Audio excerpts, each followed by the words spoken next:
সবাই কেমন আছো? আশা করি সবাই ভালো আছো। আমি প্রিয়াঙ্কা আবার নতুন একটা ব্লগে তোমাদের সঙ্গে। সবাইকে জানাই জগদ্ধাত্রী পুজোর অনেক অনেক শুভেচ্ছা, ভালোবাসা ও অভিনন্দন। সেই দুর্গাপুজো থেকে বাঙালির উৎসব শুরু হয়েছে। দুর্গাপুজো গেল, লক্ষ্মী পুজো গেল, কালী পুজো গেল, এলো জগদ্ধাত্রী পুজো। আর আমি জগদ্ধাত্রী পুজো দেখতে চলে গেছি কৃষ্ণনগর। এটা আমার লাইফের ফার্স্ট টাইম। তো কৃষ্ণনগরে এর আগে আমি জগদ্ধাত্রী পুজো দেখিনি। এবার দেখে তো মানে পুরো নিজেকে যে কি ভেবে ফেলেছি, কি আর বলবো, নিজেকেই নিজে সারপ্রাইজ দিয়ে ফেলেছি, এরকম একটা ব্যাপার। আর সঙ্গে তোমাদেরও যতদূর পারি পুরোপুরি আমি শেয়ার করার চেষ্টা করেছি। তো দেখতে থাকো, এত যে আনন্দ হয়েছে বলার বাইরে। নদিয়াতে আমার বাড়ি, তবুও কিন্তু কখনোই যাওয়া হয়নি আমার জগদ্ধাত্রী পুজো দেখতে কৃষ্ণনগর। তো যাই হোক, এবার ভেবেছিলাম যাবই যাব, আর তোমাদের সঙ্গে সবটা শেয়ার না করলে হয়। তো দেখো, যাচ্ছি প্রথমে বুড়িমার দর্শনে। অনেক নাম শুনেছি, বুড়িমার কথা শুনেছি, মানে গল্প শুনেছি, কিন্তু মনে একটা ইচ্ছে ছিল কবে যাব বুড়িমার কাছে। তো দেখো, বুড়িমা চাইলো বলেই হয়তো আমার এই যাওয়াটা হলো। ঠাকুর না চাইলে কিছুই হয় না, ইচ্ছেটা রাখতে হয়। যাই হোক, দেখো আমি যে এত ভালো সময়ে গেছি দেখে বুঝতেই পারছো। প্রথমেই ব্যানারটাতে দেখো, ওই যে ওখানে বুড়িমার নাম লেখা আছে। প্রথমে কিছুই চিনি না, কিছুই জানি না, এর আগে তো কখনো যাইনি। আর কৃষ্ণনগর শহরটা কোথায় কি খুব কমই যাওয়া হয়েছে আমার। তো যাই হোক, দেখো র্যালি বেরিয়েছে কত সুন্দর বুড়িমার জন্য। সেই বরণ ডালা করে নিয়ে মেয়েরা, বউরা কত সুন্দরভাবে যাচ্ছে, নাচ হচ্ছে, এক একটা যেন মানে কি আর বলবো, এত সুন্দর লাগছিল। আমরা বাঙালি, বাঙালির ঐতিহ্য বলতে পারো। এই যে লাল সাদা শাড়ি পরা, এটা যে অন্য অন্য দেশের লোকজন যে এতটা ভালোবাসে, তো আমি দার্জিলিং গিয়ে সেটা বুঝেছি। যে যে হোটেলে ছিলাম আমি সেখানে, সেখানকার মেয়ে বউরা আমাকে শুধু এটাই জিজ্ঞেস করছিল যে তোমাদের চোখগুলো বড় বড়, তোমরা লাল পেড়ে সাদা শাড়ি পরো। আর ওদের একটু নেপালি থাকে, ওরা চোখগুলো ছোট।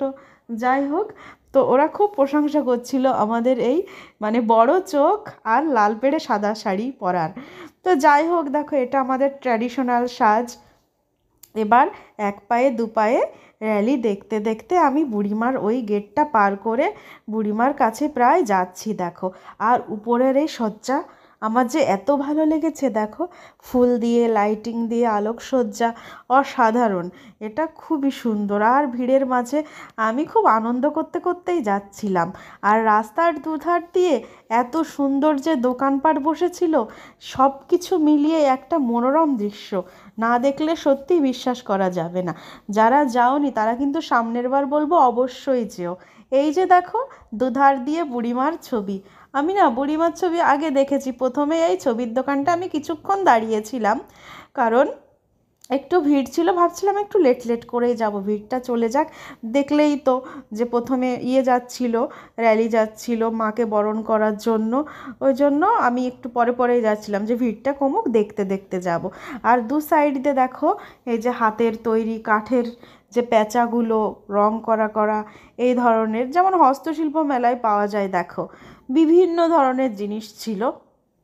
এই দেখো, যেহেতু কৃষ্ণনগর মানে মাটির পুতুলের জন্য বিখ্যাত সবাই জানো, ঘূর্ণি তো পাশেই। আর এই যে ছোট ছোট জগদ্ধাত্রী ঠাকুরগুলো, এই যে কি ভালো লাগছিল। ফেরার পথে ভাবছিলাম আমি এই একটা নিয়ে ফিরবো, কিন্তু ফিরতে অনেক রাত হয়ে গেছিলো। আর যেহেতু আগে থেকে আমার ভাবনা চিন্তা করা নেই, ওটা সুন্দর জায়গা না রাখলেও ভালো থাকবে না। একদম মাটির তৈরি, খুবই সুন্দর। এই দেখো, সমুদ্রের ঝিনুক দিয়ে কত সুন্দর সুন্দর জিনিস তৈরি। আর ওখানে একতারা, মানে বিভিন্ন ধরনের জিনিস ছিল। সবই যেন আমাদের নদিয়ার মানে ছোঁয়া ছিল, জানো না, মানে বলতে পারো কৃষ্ণনগরের ছোঁয়া। ওই যে মাটির পুতুল, সবই একটা সূক্ষ্মতা, কারুকার্য করা, সব কিছুতে যেন একটা প্রাণের ছোঁয়া পাচ্ছিলাম। কৃষ্ণনগরের মেলা এর আগে আমি কখনোই দেখিনি। ঘূর্ণিতে এসছি অনেকবার। এখানে আসলে জানো না কি মানে মনের ভিতর যে কি একটা অনুভূতি হয়, আমরা নদিয়াবাসী, একটা নিজেকে যেন প্রাউড ভাব আসে ভেতরে, গর্ববোধ করি যে না, নদিয়াতে জন্ম আমাদের। সত্যি।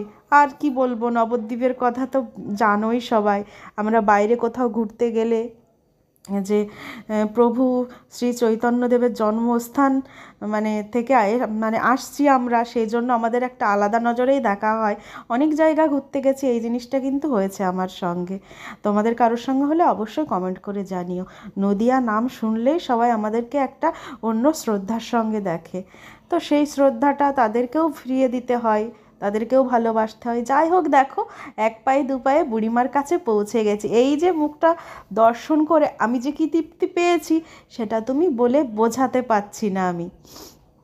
যাই হোক, দেখো তোমরাও দর্শন করে নাও বুড়িমার, এত ভালো লাগছিল। আর আমরা যখন যাই তখন বুড়িমার সাজসজ্জা চলছে, এত সুন্দর। দেখো বেনারসি দিয়ে মাকে পরানো হবে, বেনারসি, তারপরে শোলার মুকুট, এগুলো সব আনা হচ্ছিল।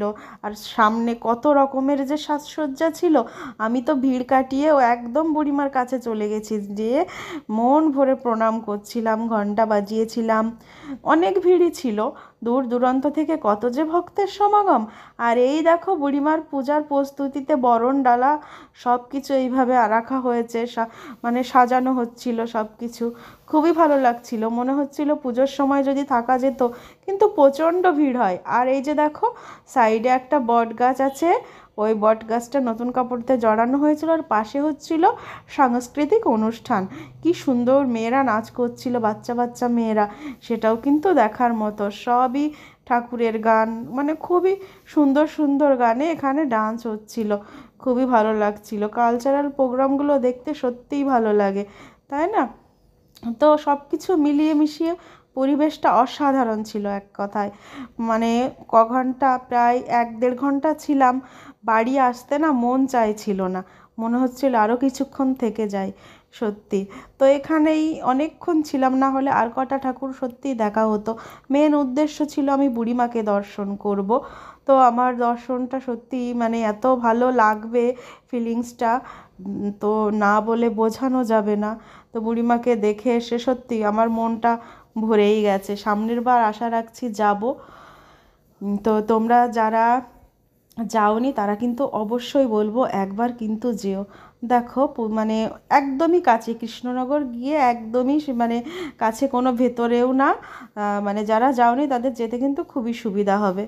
আর এই যে দেখো এখানে অনেক বড় বড় মেয়েরা, ছোট ছোট মেয়েরা, ছেলেরা সবাই কিন্তু এক এক ধরনের প্রোগ্রাম হচ্ছিল। আর এখানে মোটামুটি ভিড় ছিল। ওই জায়গাটা না বেশি একটা বড় না, দেখে বুঝতে পারছো, একটা 3 মাথার মোড় মতো ছিল। ওখানেই এই যে বুড়িমায়ের মণ্ডপটা দেখো, ছোট্ট মতো, কিন্তু আর দুদিক দিয়ে না, 3 দিক দিয়ে রাস্তা ঢুকে গেল। ওদিকে ছোট ছোট বাড়িগুলো ছিল, প্যান্ডেল করা তো ভালো একটা বোঝা যাচ্ছিল না।